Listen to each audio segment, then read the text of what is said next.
To buy cryptocurrency on Uniswap using Coinbase Wallet, follow these steps. Set up Coinbase Wallet. Download the Coinbase Wallet app from the App Store or Google Play Store. Create a new wallet or import an existing one using your recovery phrase. Find your Coinbase Wallet. Transfer Ethereum or another supported cryptocurrency to your Coinbase Wallet. You can do this by selecting Receive in the Wallet app and copying your wallet address to transfer funds from another exchange or wallet. Connect to Uniswap. Open the Coinbase Wallet app and use the built-in browser to navigate to the Uniswap website. Alternatively, you can access Uniswap directly from your browser and connect your Coinbase Wallet by selecting Connect Wallet and choosing Coinbase Wallet. Select Tokens. On Uniswap, select the token you want to buy.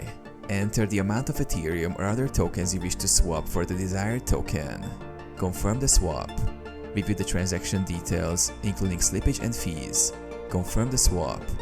You will be prompted to approve the transaction in your Coinbase Wallet. Complete the purchase. Once the transaction is confirmed on Uniswap, the new tokens will appear in your Coinbase Wallet. You can check your balance to confirm the purchase.